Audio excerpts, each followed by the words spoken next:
Catherine Rigbusch de la chaîne Pégase Shiatsu, bonjour. Aujourd'hui, nous allons voir ce qui s'est passé avec un grimpereau des jardins dimanche dernier, c'est-à-dire le 19 janvier 2020.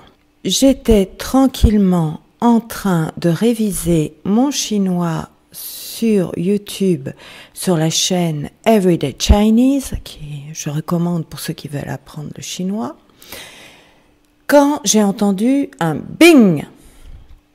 Qu'est-ce que c'était que ce bing? Eh bien, c'était un tout petit oiseau qui était venu se cogner contre la baie vitrée.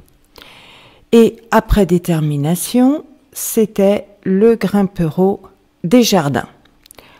Alors, quand ça vous arrive que vous avez un oiseau, vous voyez, l'oiseau, il a du mal, choqué, il a du mal à avoir son équilibre. Donc, en fait, il faut le mettre sur du coton ou dans une boîte avec quelque chose, du coton, des journaux, pour qu'il se cale, parce qu'il n'a plus la notion d'équilibre. Et là, il y a Beren qui le regarde, qui se met au bord de la cage, qui regarde, puis qui de temps en temps va voir l'Étienne, puis qui re-regarde, qui sait que c'est un intrus. Et même à un moment donné, il a ouvert grand ses ailes pour chasser le pauvre intrus qui n'était pas en état de partir. Et donc, moi, je lui ai fait donner un peu de Reiki. Mais il y a des gens, j'ai vu sur le site, qui leur donnent de l'eau aux oiseaux qui se sont cognés comme ça. De l'eau dans une seringue éventuellement sucrée pour leur donner de l'énergie pour combattre le choc émotionnel qu'il y a et la déshydratation qui s'ensuit. Moi, je lui ai pas donné. Au bout d'une demi-heure, il était en haut. Et voilà, donc le grimpereau des jardins, Certia brachydactyla, qui a l'habitude de se percher très haut dans les arbres. Alors ça bouge un peu, parce que soit je n'ai pas le pied, soit le pied, quand je le bouge, je zoome, il se stabilise mal. Et donc, il reste assez longtemps dans votre véranda ou dans le lieu que vous avez mis, une fois qu'il s'est envolé, si vous ne le faites pas sortir. Donc j'ai essayé de l'attraper avec une épuisette, ça n'a pas marché parce que c'est très très vif cette petite bestiole.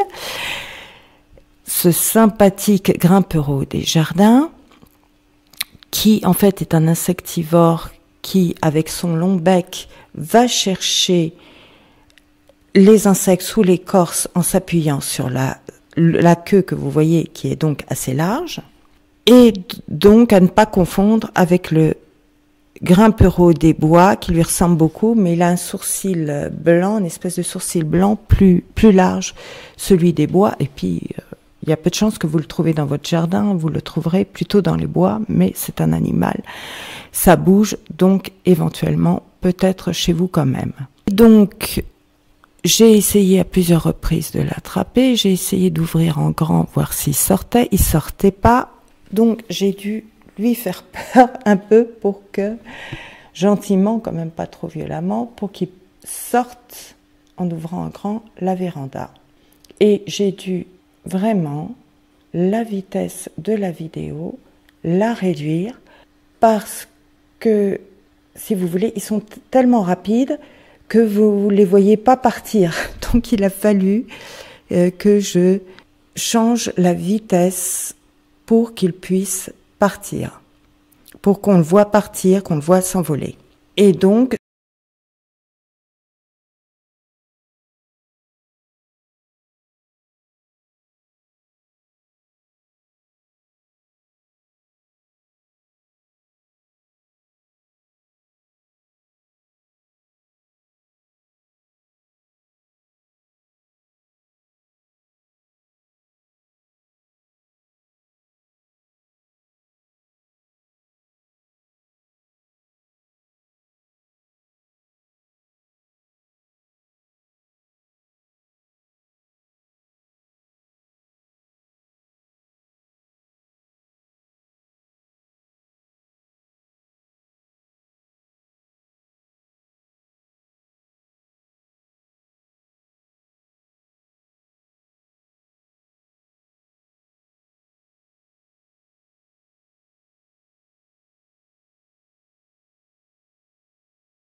Ce qui est à retenir, c'est qu'il passe son temps à grimper dans les arbres ou le long des branches.